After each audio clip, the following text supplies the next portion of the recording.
오늘 우리에게 들려주시는 하나님의 말씀은 신약성경 에베소서 3장 14절로 21절 말씀입니다. 여러분 가지고 계시는 신약성경 313면입니다.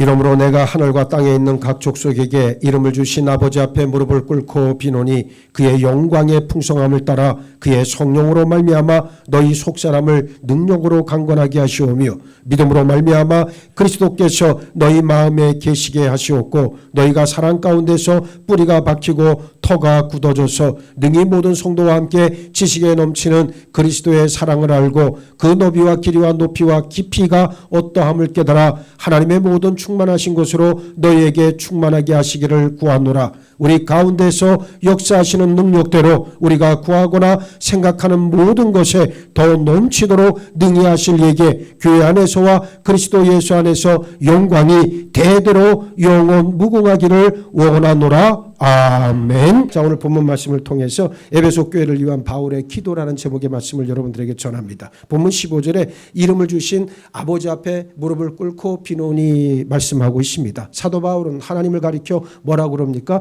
아버지라고 부르고 있습니다. 거듭난 하나님의 자녀는 하나님 아버지를 가까이 하고 하나님 아버지께 늘 기도합니다. 기도할 줄 모른다고 말하는 사람들이 주변에 참 많습니다. 그런데 실상 평소에 기도 생활을 하지 않기 때문에 기도할 줄 모르는 거 아니겠습니까? 평소에 기도하는 사람은 저절로 기도가 터져나옵니다. 마태복음 7장 7절로 11절에서 예수님께서는 구하라 그리하면 너에게 주실 것이요 찾으라 그리하면 찾아낼 것이요 문을 두드리라 그리하면 열릴 것이니 구하는 이마다 받을 것이요 찾는 이가 찾아낼 것이요 두드리는 이에게는 열릴 것이니라. 너희 중에 누가 아들이 떡을 달라 하는데 돌을 주며 생선을 달라 하는데 뱀을 줄 사람이 있겠느냐? 너희가 악한 자라도 좋은 것으로 자식에게 줄 줄 알거든 하물며 하늘에 계신 너희 아버지께서 구하는 자에게 좋은 것으로 주시지 않겠느냐 말씀하셨습니다. 무엇이든지 하나님 아버지께 구하면 하나님께서는 가장 좋은 것을 주신다는 약속의 말씀입니다. 그런데 이 말씀은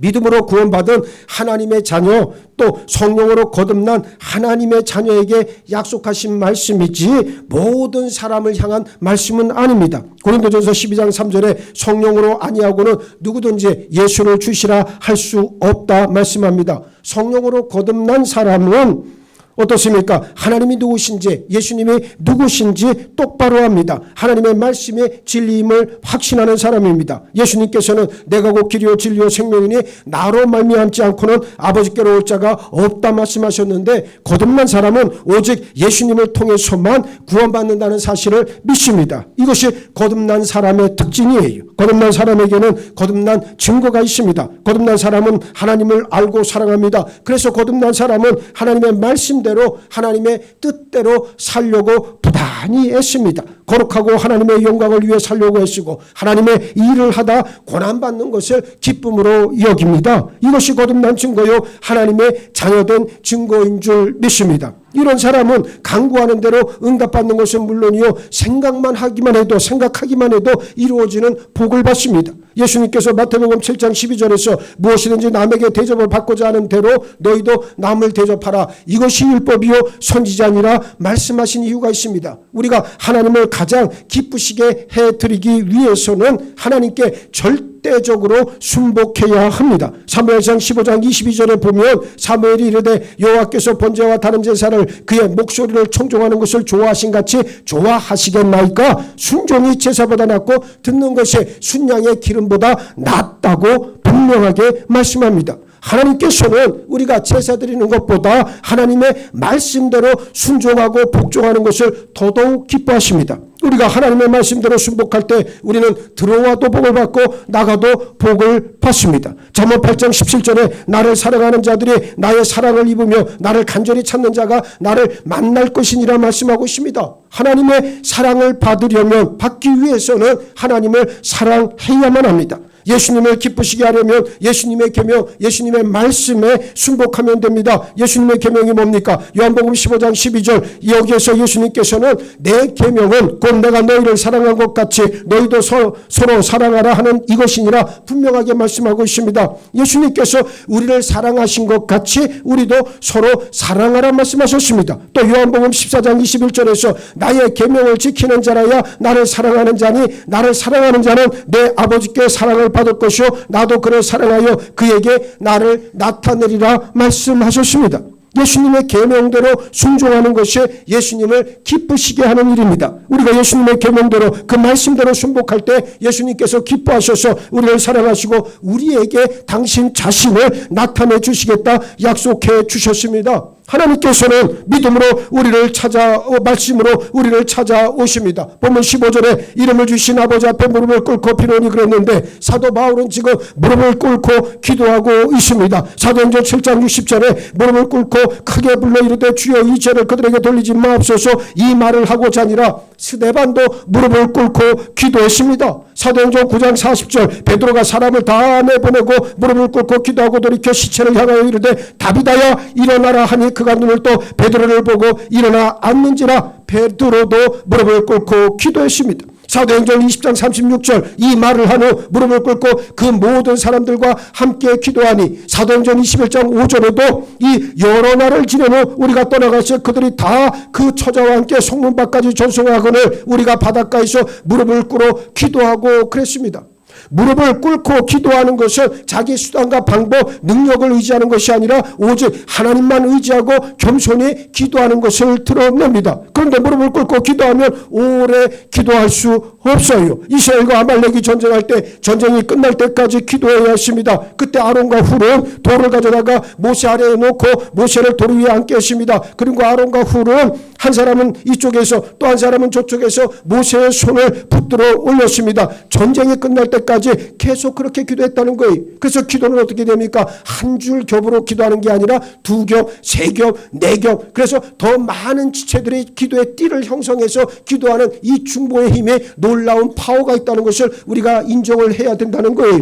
그래서 기도해야 되는 거예요. 함께 기도의 동역자들이 다 되시기를 주의 이름으로 축복합니다. 사도 바울은 에베소 교회를 위해서 기도할 때 먼저 성도들의 마음에 성령께서 계셔서 성도들의 속사람을 능력으로 강건하게 해달라 기도하고 있습니다. 본문 16절에 보면 그의 영광의 풍성함을 따라 그의 성령으로 말미암아 너희 속사람을 능력으로 강건하게 하시오며 그랬습니다. 우리 속사람이 어떻게 됩니까? 강건해야 합니다. 성령으로 충만할 때 속사람이 강건해집니다. 성령으로 충만할 때 믿음이 강성해져요. 성령께서 하시는 일이 뭡니까? 예수님께서는 요한복음 14장 26절에서 보혜사 곧 아버지께서 내 이름으로 보내실 성령 그가 너에게 모든 것을 가르치고 내가 너에게 말한 모든 것을 생각나게 하리라 말씀하셨는데 성령께서 우리에게 모든 것을 가르치시고 우리로 하여금 생각나게 해 주십니다. 요한복음 15장 26절 내가 아버지께로부터 너에게 보낼 보혜사 곧 아버지께로부터 나오시는 진리의 성령이 오실 때에 그가 나를 증언하실 것이요 그랬는데 성령께서 예수님을 증언하십니다. 요한복음 16장 13절로 14절 진리의 성령이 오시면 그가 너희를 모든 진리 가운데로 인도하시리니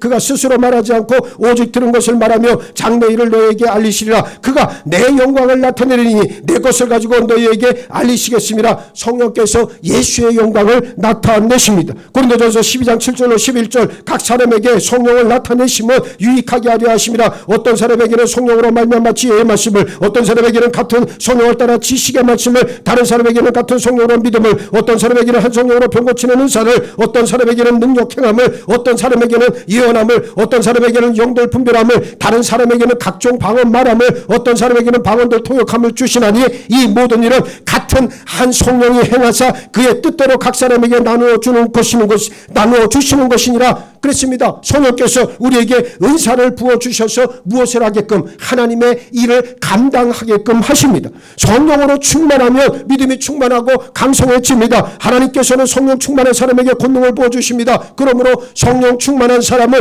세상과 마귀의 죄악과 싸워 능히 이깁니다. 환난과 시험을 넉넉히 이길 수 있어요. 성령으로 충만할 때 믿음이 강해지기 때문입니다. 사도행전 6장 3절에 보면 형제들아 너희 가운데서 성령과 지혜가 충만하여 칭찬받는 사람을 일곱을 택하라. 우리가 이 일을 그들에게 맡기고 그랬어요. 그랬습니다. 우리가 교회의 모든 직분을 세울 때 바로 성령과 지혜가 충만해 칭찬받는 사람들 이 사람들을 세우는 것이 원칙이 되어야 합니다. 성령으로 충만해야 하나님 앞에서 바르게 살 수 있습니다. 성령의 은혜를 받은 사람만이 깨달을 수 있고 자신의 죄와 허물을 깨달아 그리고 하나님 앞에 겸손하게 회개할 수 있습니다. 하나님의 사랑을 깨달아 하나님께 감사하고 기뻐합니다. 자신의 사명을 깨달아 남은 생을 어떻게 살아야 할 것인지를 생각하고 하나님께서 가장 기뻐하시는 일이 무엇인가를 생각합니다. 그래서 충성하는 일꾼이 됩니다. 성령의 은혜를 받은 사람은 깨닫고 변화됩니다. 깨달은 만큼 어떻게 됩니까? 하나님을 닮아갑니다. 변화된 사람에게 하나님께서는 권능을 주셔서 하나님의 증인이 되게 하십니다. 오순절날 제자들은 성령 받고 변화되었습니다. 그들은 완전히 다른 사람인 것처럼 변화받았어요. 이전에는 두려워하고 벌벌 떨었지만 성령 충만해진 이후에는 두려움이 그들에게서 사라졌습니다. 담대하게 복음을 전했고 고난받는 것을 자신들의 받은 영광으로 생각했습니다. 제자들은 날마다 성전에 있든지 집에 있든지 예수는 그리스도라고 가르치기와 전도하기를 그치지 않았다. 사도행전은 전하고 있습니다. 성령으로 충만할 때 권능받고 승리합니다. 성령으로 충만해야 큰 일꾼이 될 수 있습니다. 하나님의 일은 무엇으로 가능하냐? 여러분의 재능이 아니요.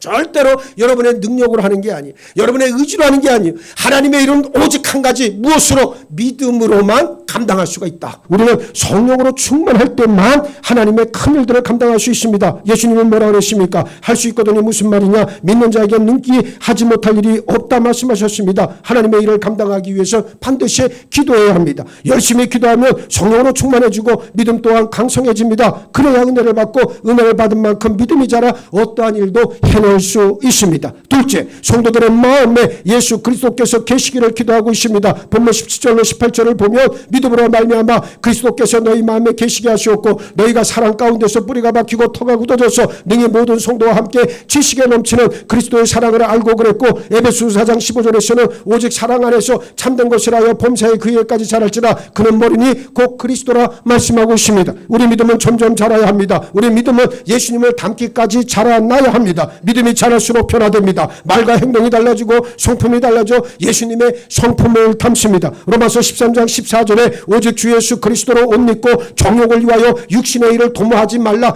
분명하게 말씀하고 있습니다. 성령을 받았다면 예수 그리스도로 새 옷을 입었다면 어떻게 알아? 뭘 하라는 거예요? 육신의 일을 도모하지 말라는 거예요.